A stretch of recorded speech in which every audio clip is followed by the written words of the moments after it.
ఆరోగ్యాభిలాషులందరికీ నా హృదయపూర్వక నమస్కారములు.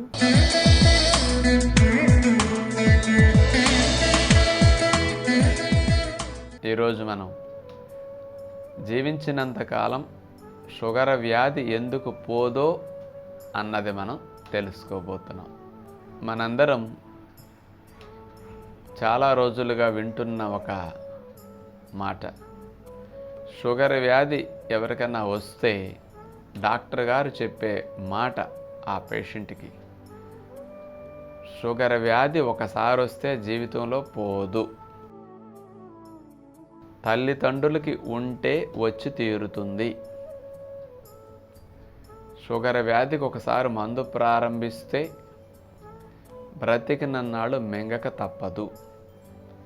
షుగర్ వ్యాధి వస్తే పండ్లని మానాలి, స్వీట్లని మానాలి, కాఫీల్లో పంచదార మానాలి, ఇట్లాంటివి చెప్తారు.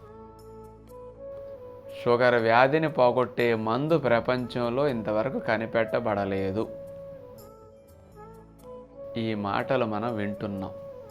ఇక జీవితంలో పోదన్నారు కదా, జీవితాంతం మందు మింగాలన్నారు కదా.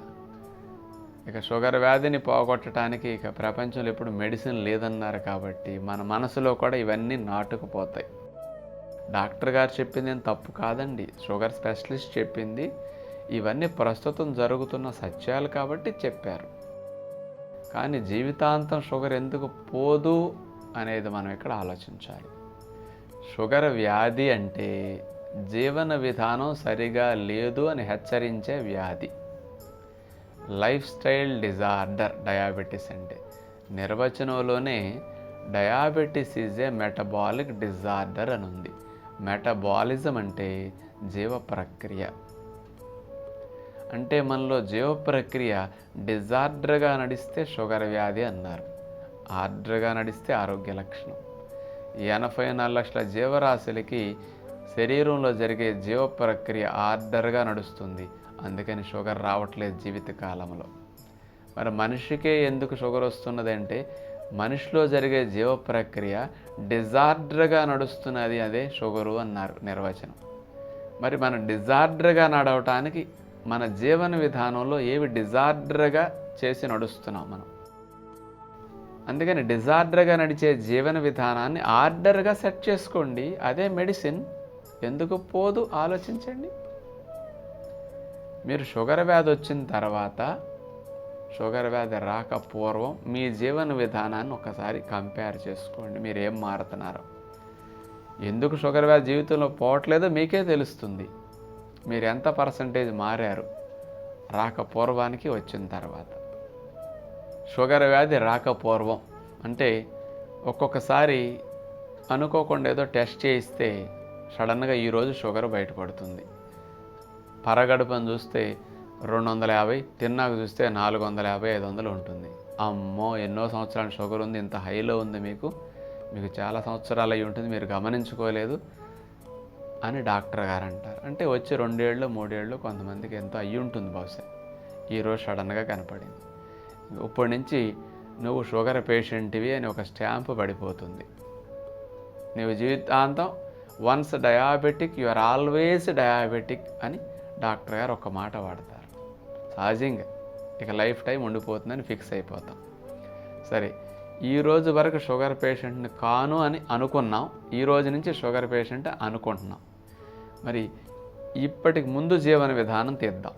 సహజంగా అందరూ తీసుకునే ఆహారం ఉదయం అంటే మెయిన్గా ఎక్కువ రోజులు ఎక్కువ టిఫిన్ అంటే ఇడ్లీయే. ఇడ్లీలు 2, 3, దాంతోపాటు కొంచెం పూరి మారుతుంది, దాంతోపాటు కొంచెం వడ మారుతుంది, దాంతోపాటు కొంచెం ఉప్మా మారుతుంటాయి. మెజారిటీ ఇడ్లీ, ఉప్మా, దోశలు ఇలాంటి టిఫిన్లు తింటాం, కాఫీ తాగుతాం. ముందైతే పంచదార వేసుకునే త్రాగుతాం. ఇక వ్యాయామం షుగర్ రాకముందు పెద్ద ఎవరు ఇది లేస్తారు, టిఫిన్ తింటారు, వెళ్ళిపోతారు. పెద్ద ఎవరు వాకింగ్ కూడా చేయరండి చాలామందిని తీసుకుంటే. ఇక మధ్యాహ్నం భోజనం అంటే వైట్ రైసు గిన్నెలో ఎంత పెట్టుకోవటం, 1-2 కూరలు, కొంచెం నిలవ పచ్చడి, సాంబారు, రసం, ఇది భోజనం. అంటే అన్నం ఎంత, కూర ఎంత, ఇది ఇట్లా అలవాటు సహజంగా ఉంటుంది. చివరికి పెరుగేసుకు తింటాం. సాయంకాలం స్నాక్స్ అంటే బజ్జీ, పకోడీ, పునుకు, బోండా, పానీపూరి, చాటు, కట్లెట్ ఇట్లాంటివేవో కొంచెం కరకరలు, మళ్ళీ కాఫీ, టీ, మళ్ళీ స్వీట్ కూడా ఉంటుంది అక్కడ కొంతమందికి. రాత్రి భోజనం అంటే మళ్ళీ అన్నం, మళ్ళీ ఇంత కూర, ఏదైనా ఫ్రైస్, రకరకాలుగా ఏదన్నా కొంచెం అప్పడాలు, వడియాలు, కొంచెం నాన్ వెజ్ ఐటమ్స్ ఇట్లాంటివి పెట్టుకు తింటారు. వాకింగ్ 2 పూట్ల లేదు, ఉద్యోగ వ్యాపారం చేసుకుంటున్నాం. షుగర్ బయటపడింది 35 ఏళ్ళు వచ్చేసరికి. ఇప్పుడు షుగర్ వచ్చింది కాబట్టి డాక్టర్ గారి దగ్గరికి వెళ్తే చూసి మనకి ఇక డాక్టర్ గారు ఏం చెప్పారు, మందు ఇచ్చి 2 పూట్ల ఈ మందు వేసుకోమని, రేపటి నుంచి మీరు కాఫీలో పంచదార మానేయండి, స్వీట్స్ తినకండి, అన్నం కొంచెం తగ్గించండి, వ్యాయామం 2 పూట్ల చేయండి, పండ్లు ఎక్కువ తినకండి, దుంపకూరలు తినకండి. ఇవి షుగర్ వచ్చిన తర్వాత ఎక్కువ మంది చెప్పే డాక్టర్ల సలహాలు. అంటే మీరు ఇప్పటి నుంచి మార్చటం జరిగింది. అంటే మీ జీవన విధానంలో మీరు మార్చింది ఆహారములు ఇవి. మరొకటి 7వది, కాస్త వాకింగ్ మాత్రం చేయండి. కుదిరితే 2 పూట్ల చేయండి, లేకపోతే 1 పూటన్నా కంపల్సరీ చేయండి అని చెప్తారు. ఈ 6-7 సలహాలు ఇచ్చి మీకు మందు ఇచ్చి పంపారు డాక్టర్ గారు. మీరు ఇక మరుసటి రోజు నుంచి ప్రారంభిస్తారు దినచర్యలో మార్పులు. కాఫీలో పంచదార మానేరు, స్వీట్స్ మానేరు, దుంపలు మానేరు, అరటిపండు, మామిడి పండు, సపోటాలు, తీయటి ఫ్రూట్స్ లాంటివి మానేశారు, అన్నం కొంచెం తగ్గించారు, వాకింగ్ చేయటం మొదలుపెట్టారు. వీటి వరకు మీరు మార్చారు. అంటే షుగర్ రావటానికి కారణాలు వాకింగ్ చేయకపోవటమను, పంచదార కాఫీలో వేసుకోవటమను, స్వీట్ తినటము కారణమైతే. అసలు స్వీట్ తిన్నోళ్ళు ఉన్నారండి. మళ్ళీ స్వీట్స్ ఇష్టం ఉండదు చాలామందికి. రోజు వాకింగ్ చేసేవాళ్ళు ఉంటారు. మరి వాళ్ళకి ఇంతకుముందు దానికి ఇప్పుడు ఏం డిఫరెన్స్ లేదుగా, మరి ఎందుకు వచ్చినట్లు? అందుకని మనం ఒక 10% 20% మారాం. ఈ 10-20% జీవన విధానం షుగర్ వచ్చాక మార్పుకి, షుగర్ రాకముందానికి ఉన్న తేడాలు ఇవే. అంటే ఈ కొంచెం మారినందుకే మీకు జీవితాంతం షుగర్ పోవాలా? మరి పోయేటట్లయితే ఇక మాత్రం ఎందుకు ఇస్తారు డాక్టర్ గారు? అందుకని జీవితాంతం షుగర్ పోదు అని ఉంది. ఈ 10-20%కి లాభం ఏంటంటే డాక్టర్ గారు ఇచ్చిన మెడిసిన్ మీ మీద పనిచేసి షుగరు 400-500 తిన్నాకుంది, పరగడుపున 250 అనుకున్నాం కాబట్టి అది పరగడుపున 100 లోపు, తిన్నాక 130-140 లోపు వస్తుంది. ఆ మాత్రం కంట్రోల్ అవ్వటానికి మందుతో పాటు ఆహార నియమాలు ఉండకపోతే మెడిసిన్ వల్ల కూడా షుగర్ తగ్గదు ఇక్కడ. అందుకని డాక్టర్ గారు కంట్రోల్లోకి తీసుకురావటం కొరకు చెప్పిన నియమాలు ఇవి. అందుకని మీరు ఈ నియమాలు మాత్రమే పాటిస్తారు బ్రతికినన్నాళ్ళు. అందుకని బ్రతికినన్నాళ్ళు మీరు 80% మారలా. అందుకని 80% షుగర్ వ్యాధిని లోపల నుంచి రోజు పెంచుతూనే ఉంటారు. రోజు మందేసుకోవాలి. అందుకని జీవితాంతం మీరు మారరు, జీవితాంతం షుగర్ పోదు. ఏం తప్పులు చేసాం ముందు నుంచి 80%, ఇంకా 20% మారాము. ఇక్కడ 80% ఏం మారలేదు. షుగర్ వచ్చాక కూడా మీరు టిఫిన్ ఇడ్లీయే, ఉప్మానే, దోసే, పూరియే, పెసరట్టే. అందులో తీపి లేదు కదా అనుకుంటున్నారు. మరి పిండి పదార్థాలు తీపి కాదా? లోపలికి వెళ్ళి చక్కెరగా మారవవి. అంటే తీపి అంటే డైరెక్ట్గా పంచదార బెల్లమేనా? మనం ఆలోచించాల్సింది. ఈ టిఫిన్లో ఏ మాత్రం మార్పు రాలేదు. ఎందుకు పోవాలి జీవితంలో షుగరు? అలాంటి ఇడ్లీలు, ఉప్మాలు ఎక్కువ తినే ఇప్పుడు షుగర్ వచ్చింది. షుగర్ వచ్చాక కూడా మనం మారట్లా.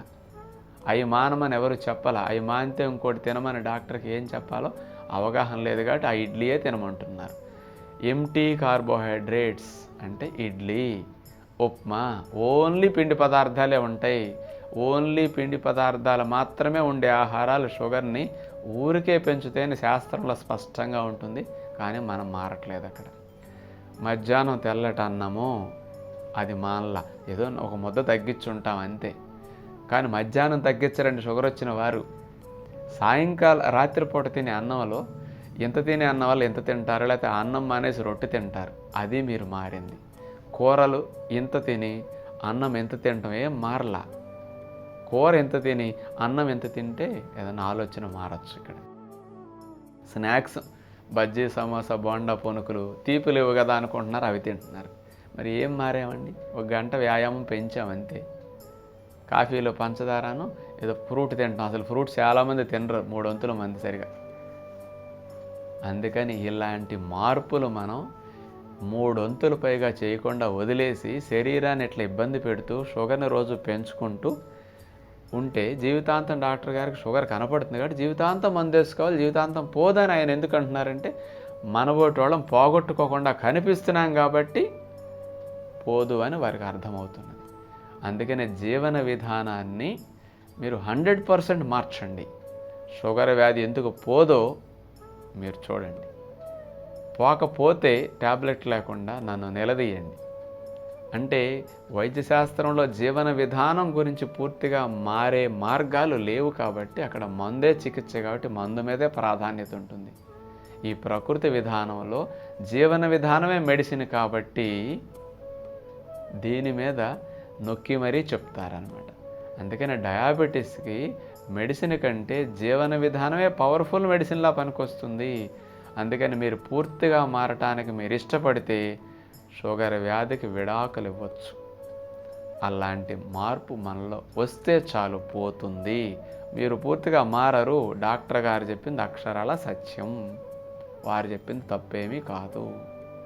మనలో ఉంది పోగొట్టుకోవటమా, ఉంచుకోవటమా, కాపురం చేయటమా దానితో అనేది. అందుకని ఇలాంటి ఆలోచనలు చేసి కొంచెం మనం జీవన విధానం మార్పుల వైపు ఎక్కువగా వెళదామని, మన అలవాట్లే మన రోగాలు, మన మంచి అలవాట్లే మనకు మందుల్లా జబ్బును తగ్గించే మార్గాలని మీరందరూ గ్రహిస్తారని ఆశిస్తూ తదుపరి కార్యక్రమంలో మళ్ళా కలుసుకుందాం. అందరికీ సెలవు. నమస్కారం.